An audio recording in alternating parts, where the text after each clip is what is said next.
ఆ పరిచయం బంధంగా మారి మీ ఇంటికి కోడలుగా వచ్చింది, అది మర్చిపోకు. నువ్వు కాదని నేనేం అనలేదు కదా కామాక్షి.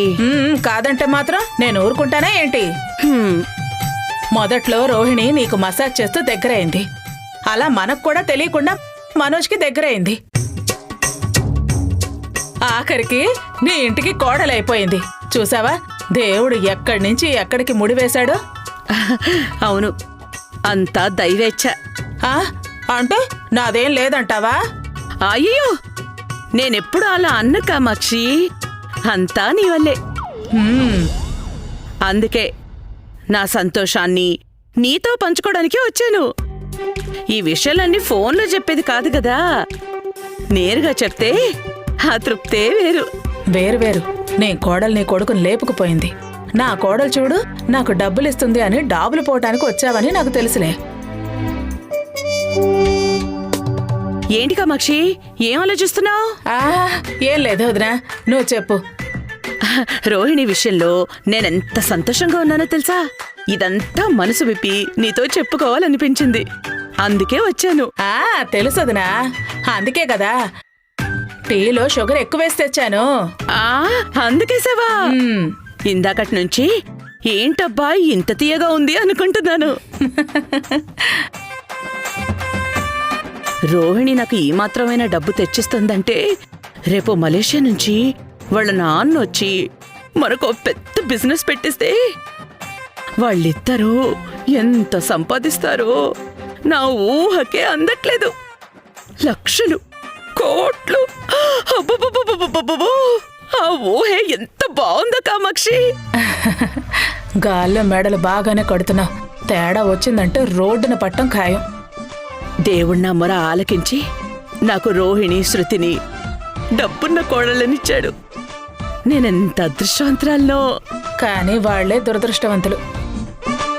ఇద్దరు డబ్బున కోడళ్ల మధ్యలో ఆ దరిద్రం గొట్టుదొక్కటే పంటి కింద రాయిలా తయారైంది. దాన్ని తలుచుకుంటేనే ఒళ్ళు మండిపోతుంది. మేనా ఏం చేసింది వదినా?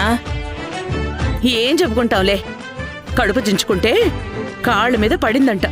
మీ అన్నయ్య బస్సు తోలి సంపాదించింది ఏమీ లేకపోగా ఈ శనిని తీసుకొచ్చాడు. చచ్చిందాని తండ్రి ఎక్కడున్నాడో గాని కనబడితే నువ్వు చావడానికి మా ఆయన బస్సే దొరికిందా అని కడిగి పడేయాలనుంది. అదృష్టవంతుడు చచ్చి బతికిపోయాడు. ఏంటి? పాపం, నువ్వు వాళ్ళని వదిలించుకోవాలనే ఉపాయం నీకే అపాయం తెచ్చిపెట్టింది కదా. అవును కామాక్షి, దాన్ని వదిలించుకోవడానికి నేను చెయ్యని ప్రయత్నం లేదు. నిద్ర లేచిన దగ్గర నుంచి పడుకునేదాకా కావాలనే లేనిపోనివన్నీ కల్పించుకుని మరీ చెప్తున్నాను. అయినా అన్నీ చేస్తోంది గాని ఒక్కటి కూడా నేను చెయ్యను అని చెప్పట్లేదు. ఆ ఓపిక ఎక్కడి నుంచొస్తోందో ఏమో. మీనా ఈ కాలం అమ్మాయిలాంటి అమ్మాయి కాదు వదినా. తను చిన్నప్పటి నుంచి కూడా సొంత కాళ్ల మీద బతకటం అలవాటు చేసుకున్న అమ్మాయి.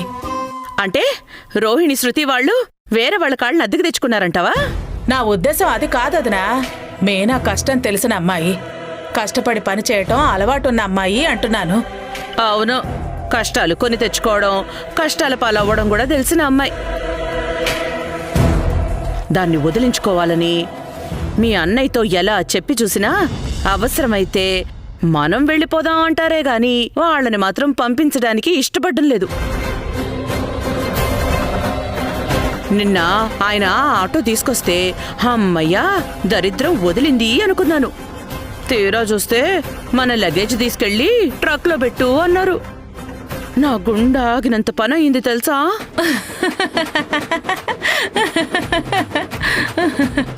ఏంటి నేను సీరియస్గా చెప్తుంటే నువ్వు మోహిని దయ్యంలా నవ్వుతున్నావు ఈ అని పళ్ళేసుకుని? అన్నయ్య అలా అంటారని నాకెప్పుడో తెలుసొదినా. తెలుసా? ఏ, ఎందుకు, ఎలా తెలుసు? అన్నయ్యకి బాలు అంటే ఎంత ఇష్టమో తెలుసు. బాలు ఉంటే అన్నయ్యకి ఎంత భరోసానో తెలుసు. అలాంటిది నువ్వు బాలునే ఇంట్లో నుంచి పంపిస్తాను అంటే అన్నయ్య ఒప్పుకోరని తెలీదా ఏంటి? ఇంత తెలిసిందానివి నువ్వు నాకు ముందే ఎందుకు చెప్పలేదు? నేను చెప్తే మాత్రం నువ్వు వింటావా ఏంటి? ఎవరు చెప్తే వింటారో నీకు వాళ్లే చెప్పాలి. కొన్ని విషయాల్లో స్వానుభవాలే హితబోధ చేస్తాయి. తెలుసులే. నేను తాటాకు చప్పుళ్ళకి భయపడే రకం కాదు. ఆయన పంపకపోతే నేను చేతులు ముడుచుకుని కూర్చుంటాననుకుంటున్నావా ఏంటి? వాళ్ళ చేతులతో వాళ్ళ పెట్టే బెడ సర్దుకుని బయటికి వెళ్లేలా చేస్తాను. చెప్పాను కదా, అనుకున్నది సాధించే వరకు నేను నిద్రపోను అని.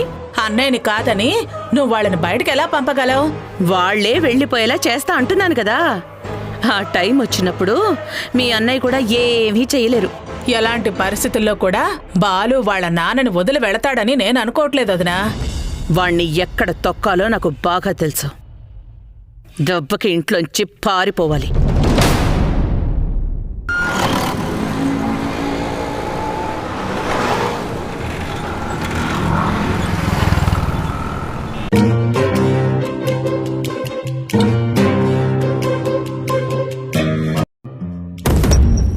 మీనా, మీనా,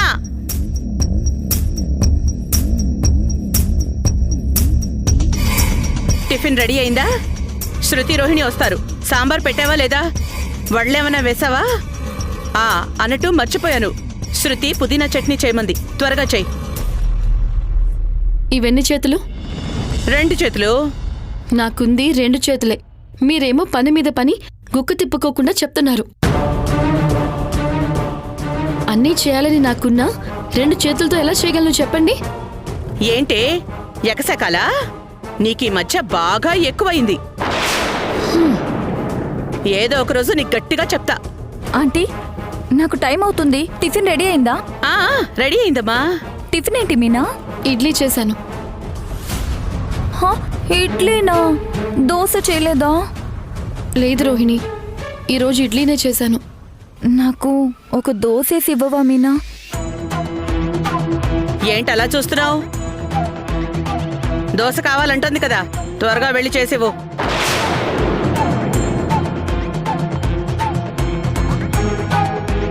రోహిణి, టిఫిన్ చేసి ఫ్రూట్స్ తిను.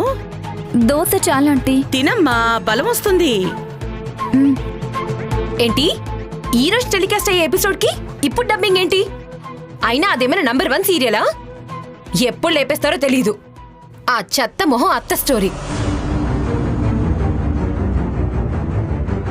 ఎప్పుడు చూసినా కోడళ్ళని టార్చర్ చేసే అత్తలేనా? డిఫరెంట్ గా ట్రై చేయండి. ఈ కాలంలో కోడళ్ళు అలా లేరు. అత్త ఎక్కువ చేస్తే చంపేసి సాక్ష్యాలు కూడా లేకుండా చేస్తున్నారు. చూసుకోండి. కొంచెం కొత్త కంటెంట్ ఏదైనా పెట్టండి. అమ్మా, ఏదో సాక్ష్యాలంటున్నావు? ఏం లేదా ఆంటీ, నేను రాకాసి అత్త అనే ఒక చెత్త సీరియల్ కి డబ్బింగ్ చెప్తున్నాను. దానిలో అత్త రోజు కోడల్ని టార్చర్ పెడుతూ ఉంటుంది. నాకు అస్సలు నచ్చదా సీరియల్. అలా ఎందుకు చేస్తా? ఈ ఫోటోలో కనిపిస్తున్న అబ్బాయి పేరు మెహర్, ఏజ్ 15. తన అపార్ట్మెంట్లోని 23rd ఫ్లోర్ నుండి దూకేసి చనిపోయాడు. అంత చిన్న ఏజ్లో చనిపోవాల్సిన అవసరం అతనికి ఎందుకు వచ్చింది తెలియాలి అంటే పూర్తిగా ఈ వీడియో చూస్తే మీకే అర్థమవుతుంది. అంతకన్నా ముందు మీరు కనుక నా ఛానల్ని మొదటిసారి విజిట్ అయినట్లయితే ఈ వీడియోకి ఒక లైక్ చేసి నా ఛానల్ని సబ్స్క్రైబ్ చేసుకోండి. January 15న వాళ్ళ ర్యాగింగ్ బౌండరీస్ దాటి వెళ్ళిపోయింది. ఆ రోజు స్కూల్కి వచ్చిన మెహర్ని కొట్టి బాత్రూమ్కి తీసుకొని వెళ్ళారు. బాత్రూంలో టాయిలెట్ పోసే ప్లేస్ని క్లిక్ చేయమని బలవంతం చేశారు. మెహర్ చేశాడు ఆ పని. తర్వాత కామోడ్లో ఫేస్ని ముంచి ఫ్లష్ చేశారు. ఆ తర్వాత రిటర్న్లో వస్తుండగా కూడా మెహర్ని బాగా ఏడిపించారు స్కూల్ బస్లో. స్కూల్లో టీచర్స్ దగ్గర కానీ తన తల్లిదండ్రుల దగ్గర కానీ తన బాధను చెప్పుకునే అంత స్పేస్ లేకపోవడంతో స్కూల్ నుండి 2:45కి ఇంటికి వచ్చిన మెహర్ 3:50కి తన అపార్ట్మెంట్లోని 23rd ఫ్లోర్ నుండి దూకేసి స్పాట్లో చనిపోయాడు. మెహర్ని ర్యాగింగ్ చేసిన వాళ్ళ చాటింగ్ అది. చూడండి, చనిపోయాడని తెలిసి కూడా ఎలా నవ్వుతున్నారో. అసలు 90sలో ర్యాగింగ్ అంటే ఒక కాలేజ్ టైంలో మాత్రమే ఉండేది. ఇప్పుడు ర్యాగింగ్ అంటే స్కూల్లో కూడా ర్యాగింగ్ చేస్తున్నారు. ఇప్పుడు తల్లిదండ్రులు కూడా మేల్కోవాల్సి వస్తుంది. ఇలా తల్లిదండ్రులు కూడా ఎలాంటి స్పేస్ ఇవ్వకపోవడంతో తమ బాధను ఎవరితో చెప్పుకోవాలో తెలియక ఇలాంటి పిల్లలు ఎంతోమంది బలైపోతున్నారు. ఈ హాలీవుడ్ టీనేజ్ మూవీస్లో ఇలాంటి ర్యాగింగ్ సీన్స్ ఉంటాయి. మేబీ అలాంటి సినిమాలు సిరీస్లు చూసి అలా చేస్తే కూల్గా కనపడతామేమో అని ఇలా చేస్తున్నారు. చేసింది మైనర్స్ కాబట్టి కోర్టు వాళ్ళని ఏం చేయకపోవచ్చు, కానీ సోషల్ మీడియా ఏదో ఒకటి చేయాలి. కేరళలో జస్టిస్ కోసం ఇప్పుడు పోరాటం మొదలైంది. ఫ్రాంక్లీ స్పీకింగ్ ఈ మ్యాటర్లో మనము అయితే ఏం చేయలేం, కానీ ఈ వీడియోని మీ ఫ్రెండ్స్ అండ్ ఫ్యామిలీస్కి పంపించండి, షేర్ చేస్తూ ఉండండి. ఈ మ్యాటర్ని స్ప్రెడ్ అయ్యేలా చేస్తే మేబీ ఇలా చేద్దాం అనుకునే వాళ్ళు భయపడి ఆగిపోవచ్చు. ఇలా ఇంకొంతమందికి అన్యాయం జరగకుండా ఉంటుంది. మెహర్ వాళ్ళ మదర్ మెహర్ ఫ్రెండ్ని కలిసి ఎవిడెన్స్కి కావాల్సిన స్క్రీన్ షాట్ అన్నిటినీ కలెక్ట్ చేశారు. కానీ స్కూల్ రెప్యుటేషన్ పడిపోతుందని ఫౌండర్స్ ఈ మ్యాటర్ని ఎవరికి తెలియకుండా చేయాలని చూశారు. మెహర్ వాళ్ళ best friend justice for Mehar అని ఇన్స్టాగ్రామ్ అకౌంట్ కూడా క్రియేట్ చేశారు. ఆ ఇన్స్టాగ్రామ్ అకౌంట్లో ఏం జరిగింది అనేది పోస్ట్ చేశారు, కానీ దాన్ని కూడా డీయాక్టివేట్ చేయించారు స్కూల్ ఫౌండర్స్. ఇలాంటి దారుణాలు జరిగినప్పుడే తెలుస్తుంది మనం ఫీజులు కట్టి మన పిల్లల్ని మనమే బలి చేసుకుంటున్నామా అని అనిపిస్తుంది. కానీ ఏ తల్లిదండ్రులైనా తమ పిల్లలకి ఎంతో కొంత స్పేస్ అయితే ఇవ్వాలి. తమ బాధలను షేర్ చేసుకోవడానికి స్పేస్ ఉంటేనే వాళ్ళ బాధను అయితే చెప్పుకోగలుగుతారు. స్కూల్లో టీచర్స్ కూడా ఇలా స్పేస్ ఇవ్వగలిగితే స్కూల్లో ఏం జరుగుతుంది అనేది గమనిస్తూ ఉంటే ఇలాంటి దారుణాలు అయితే జరగవు. మెహర్కి ఇంతకంటే మనం ఏం చేయలేం. మీ ఫ్రెండ్స్ అండ్ ఫ్యామిలీకి పంపించండి ఈ వీడియోని. Thank you.